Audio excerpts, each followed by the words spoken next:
El punto de partida no es una fecha de nacimiento, es una imagen. Un cuarto piso sin ascensor en el barrio de Prosperidad, en Madrid, en 1962. Una madre, con 4 hijos.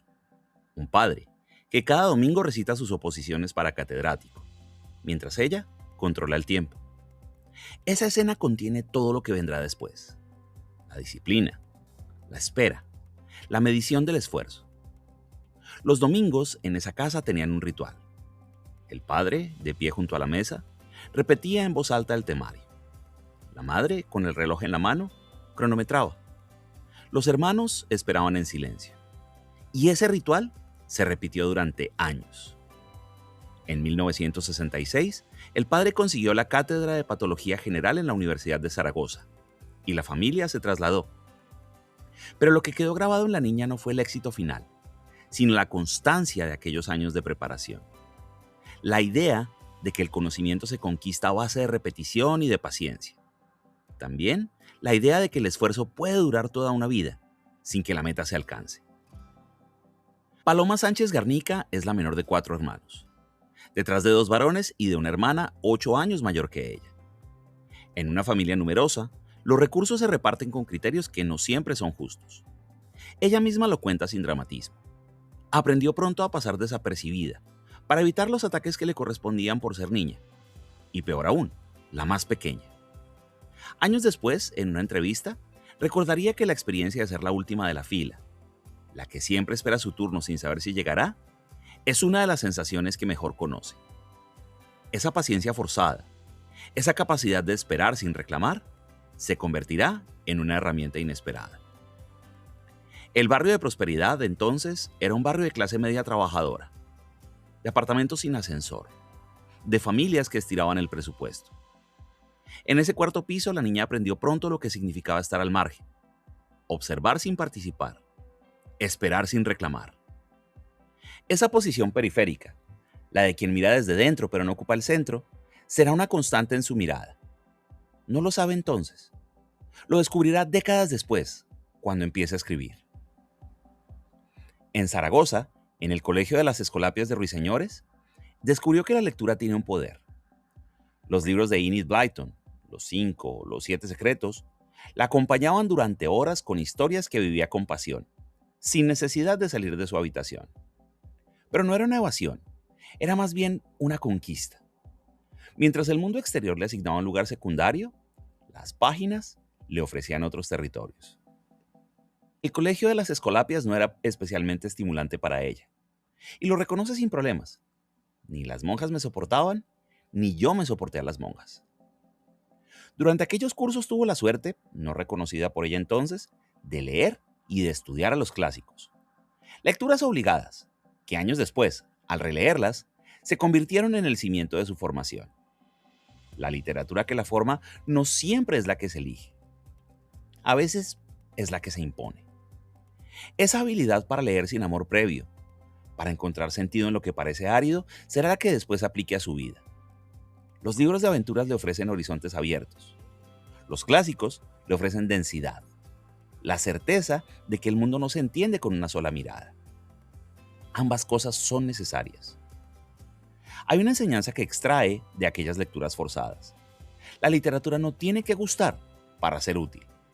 A veces, lo que no se comprende del todo, lo que se resiste al ser leído, es lo que más tarde da las herramientas para interpretar la propia experiencia. Esa lección, aprendida en los pupitres de la Academia Cima, la acompañará en los años de la oposición, en los de la oficina y finalmente en los de la escritura. Cursó geografía e historia, sin llegar a terminarla. Después, derecho. 2 carreras que comparten una obsesión, la del orden. La geografía ordena el espacio, el derecho ordena la conducta, la historia ordena el tiempo. La geografía y la historia no la atrapan del todo. El derecho, en cambio, le ofrece un desafío distinto, la posibilidad de argumentar, de construir una posición, de defender una causa. Pero incluso en eso encuentra un límite. El derecho es una herramienta, no un fin, y ella busca un fin que aún no puede nombrar. Lo que sí le queda de aquellos años de estudio es una forma de pensar, la capacidad de estructurar un argumento, de seguir una línea lógica hasta sus últimas consecuencias, de no dar nada por sentado sin pruebas. Dejó la universidad siendo muy joven para casarse, y ese matrimonio joven en la España de los 80 arrastraba consigo muchísimas cosas: la renuncia a ciertos proyectos, la adaptación a ciertos roles, la aceptación de que la vida de una mujer, incluso con estudios, se organizaba en torno a la familia. Paloma Sánchez Garnica no se rebela contra eso. Lo asume, sí, pero no lo olvida. Esa pausa, esa suspensión es también una forma de aprendizaje. Aprende a gestionar el tiempo, a organizar una casa, a atender a unos hijos. Y décadas después, todo eso estará en sus novelas. La capacidad de describir la vida doméstica como un campo de batalla. Demostrar que las decisiones pequeñas también tienen peso histórico. No lo sabía en ese momento, pero lo descubrirá mucho más tarde, cuando esa experiencia vital se convierta en el material de sus historias. Años después, con un bebé entre los brazos, retoma el derecho, pero no para ejercer, sino para preparar una oposición a registradora de la propiedad. El proceso es uno de los más exigentes del sistema español. Requiere años de preparación, una capacidad de memoria y de síntesis que pocas personas tienen. Y ella lo hace, con un bebé y una casa que atender. El encierro fue absoluto. Levantarse antes de que amaneciera. Estudiar mientras el bebé dormía. Comprimir el tiempo hasta exprimir cada minuto. La oposición le enseñó algo que la literatura después le exigiría: la capacidad de sostenerse en la incertidumbre. Trabajar durante meses sin saber si el esfuerzo merece la pena. Ella misma lo ha dicho. Escribir requiere mucha estabilidad mental, porque durante meses no sabes si lo que estás haciendo merece la pena. Esa frase, dicha con la distancia de quien ya ha pasado por el proceso, resume una de las lecciones más duras de su vida: el valor del trabajo invisible. Ella prueba y se convierte en registradora de la propiedad. Pero lo que le queda de ese proceso no es ni el cargo ni el prestigio. Es la certeza de que puede sostener una atención prolongada. El esfuerzo no se mide por el resultado inmediato. La oposición también le enseña algo sobre el silencio. Durante años, su vida se reduce a un espacio pequeño: una habitación, una mesa y unos apuntes. Pero el silencio no es vacío. Es el material con el que se construye el conocimiento. Y años después, cuando escriba la Sonata del Silencio, sabrá de lo que habla. Habrá habitado ese silencio durante meses, durante años. Sabrá que el silencio no es ausencia de sonido, sino densidad de presencia. Esa experiencia del encierro voluntario y de la concentración absoluta es la que después trasladará a su mesa de escritura. Pasado el tiempo, fundó un despacho de abogados y ganó casos, pero el ejercicio del derecho le resultó insoportable. No por el trabajo jurídico, sino por lo que lo acompañaba. Ella lo ha contado en varias entrevistas. La confrontación en los tribunales me parecía un horror. Había puñaladas traperas, condescendencia entre los clientes y los compañeros. Me dieron varias bofetadas machistas. La más memorable fue la de un cliente que trabajaba en un banco y que tenía un problema de 1,5 millones de pesetas. Ganaron el pleito. Y al presentarle la factura, el cliente le dijo: ¿pero me vas a cobrar encima de que te doy trabajo? Ahí decidió que todo eso no merecía la pena. Pero no fue un gesto impulsivo, fue una decisión meditada, tomada después de años de soportar un entorno en el que el mérito no siempre era reconocido y en el que el género condicionaba la percepción de su trabajo. Lo que lo llevó a cerrar el despacho no fue un incidente aislado, sino la acumulación de pequeños gestos que día tras día le recordaban que el lugar que ocupaba no era bienvenido. Colgó la toga, cerró el despacho y volvió a cuidar de sus hijos. Y no hay dramatismo en su relato. Cuando ves que tu camino no es el correcto, se cambia y ya está. Pero esa decisión no es un punto final, es un repliegue. Sabe que lo que busca no está ni en el despacho ni en el juzgado. Está en otro lugar, pero ella aún no sabe cuál es. Lo único que sabe es que ha aprobado el derecho, ha aprobado la oposición, ha aprobado el ejercicio profesional y ninguna de esas vías le ha dado lo que necesita. Le queda una por explorar. Hay una cena con amigos y hablan del pasado, de fotografías en las que ya no se reconocen. Y alguien suelta la frase: para que te recuerden, hay que tener un hijo, plantar un árbol y escribir un libro. Ella ya tiene hijos y quizá ya ha plantado árboles, pero escribir un libro es lo único que no ha hecho y cree que tiene algo que contar. Esa cena es un momento cualquiera, no hay música de fondo ni un rayo de luz que la ilumine. Simplemente hay amigos y hay vino y hay conversación. Y también hay un reconocimiento tranquilo. Ella ha vivido lo suficiente para tener material y ha leído lo suficiente para saber cómo hacerlo. Pero hay un obstáculo: la edad. Más de 40 años. Ajena al mundillo literario. No ha publicado nada. No tiene contactos. No sabe cómo se hace. Nadie la espera y, sin embargo, lo verbaliza en voz alta durante esa cena. Voy a escribir una novela. Ya era madre de un hijo, ya había plantado un árbol, le faltaba el libro. Pero la cena no es el momento en el que decide escribir. Es el momento en el que se da permiso para hacerlo. Y ese permiso no viene de fuera. No hay nadie que le diga: tú deberías escribir. Es un permiso que se da a sí misma, en medio de una conversación trivial, mientras los amigos siguen hablando de otras cosas. Y ese gesto, ese anuncio hecho casi en broma, se convierte en el primer paso de un recorrido que aún no imagina a dónde la va a llevar. Paloma publica su primera novela, El Gran Arcano, en 2006. Tiene 44 años. La novela mezcla intriga, misterio y una trama que conecta pasado y presente. Pero lo relevante no es el género, es el gesto. Empezar cuando ya no se espera que empieces. La literatura no era su plan. Era la pregunta que reaparece después de haber agotado todas las demás. El Gran Arcano no es una novela histórica, aunque tiene elementos del pasado. Es una novela de misterio que juega con el tarot, con la simbología, con la idea de que hay verdades ocultas. La crítica la recibe con interés, pero no es un éxito de ventas. Pero eso no importa. El gesto ya está hecho. Ha empezado a escribir y eso es lo que la sostiene. Y lo que sigue es una secuencia de novelas que van definiendo un territorio. La brisa de Oriente en el 2009, El alma de las piedras en el 2010, Las tres heridas también en el 2010. Novelas históricas que no son nostalgia, sino preguntas sobre el presente formuladas en pasado. La historia no es un telón de fondo, es un material vivo, es un archivo que sigue ardiendo, es un conjunto de preguntas que el presente no ha respondido.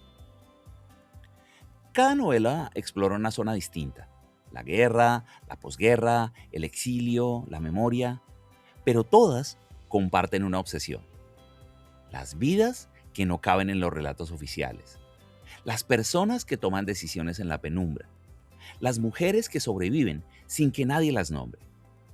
Ese es el territorio que Sánchez Garnica ha ido descubriendo a medida que escribe.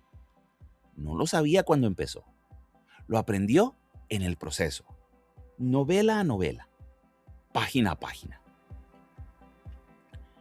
La Sonata del Silencio, publicada en 2012, está ambientada en la posguerra española, y el título contiene la clave de toda su obra. El silencio no es ausencia, es un material. Lo que no se dice pesa tanto como lo que se dice. La novela sigue la vida de una mujer en la posguerra, atrapada entre el deber y el deseo, entre lo que se espera de ella y lo que ella misma espera de su vida. No es una novela de denuncia política, aunque la política está presente. Es una novela sobre el espacio que se concede a las mujeres, sobre el silencio que se les exige. Ese silencio tiene estructura, tiene forma, tiene música. En 2016, la novela fue adaptada a serie de televisión por la Radio Televisión Española, con 9 capítulos emitidos. Y la visibilidad que le dio fue enorme. El público la descubre, los lectores llegan, las entrevistas se multiplican, pero ella no cambia. No hay pose de quien ya ha llegado. Hay más bien la distancia de quien sabe que el éxito no borra el camino que se ha recorrido. Ese mismo año, 2016, ganó el premio Fernando Lara de novela con Mi recuerdo es más fuerte que tu olvido. Un título que es un plan de resistencia, la memoria frente al olvido, la insistencia frente a la desaparición. El reconocimiento público empieza a llegar, pero ella ya ha aprendido que los premios no validan el camino. No necesita que nadie le diga que es escritora. Lo sabe desde que decidió escribir, mucho antes de que llegaran los premios. La novela se titula Victoria y fue el Premio Planeta de 2024. Pero más que el premio, importa la pregunta que la llevó a escribirla. Victoria es una joven alemana que al terminar la guerra sobrevive cantando en un club de Berlín. Tiene una hija y una hermana a las que mantener.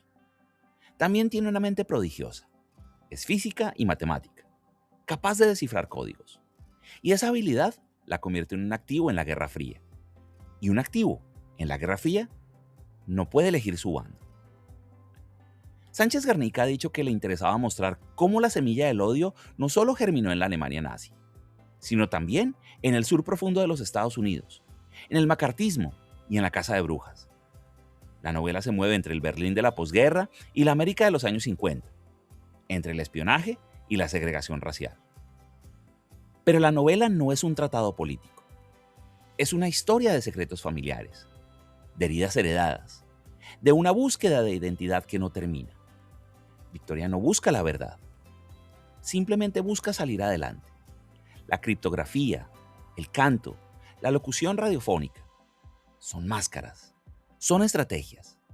Lo que permanece, lo que la sostiene, es el vínculo con su hermana y con su hija. Victoria fue presentada al Premio Planeta bajo el seudónimo Anna Akhmatova. La elección no es casual. Akhmatova fue una poeta rusa que vivió durante la Revolución, el estalinismo y la guerra. Y supo lo que es escribir bajo presión, lo que es sobrevivir al silencio impuesto. Que Paloma Sánchez Garnica eligiera ese nombre para firmar su novela dice algo sobre lo que estaba escribiendo. No es solo una historia de espías, sino una historia de resistencia cotidiana.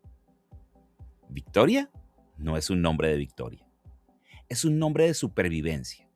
Y en eso quizás se parece a su autora. Alguien que también aprendió a adaptarse, a cambiar de rumbo, a encontrar salidas donde no las había. Paloma Sánchez Garnica ha dicho en varias entrevistas que siempre le han interesado los que están al margen, los que no salen en los libros de historia. Y esa frase podría ser el resumen de toda su obra. Sus personajes no son grandes héroes, son las personas que viven en los márgenes, que toman decisiones en la penumbra, que sobreviven sin que nadie las nombre. Su obra no restaura el pasado, lo interroga, y al hacerlo, revela que el pasado no es un territorio cerrado.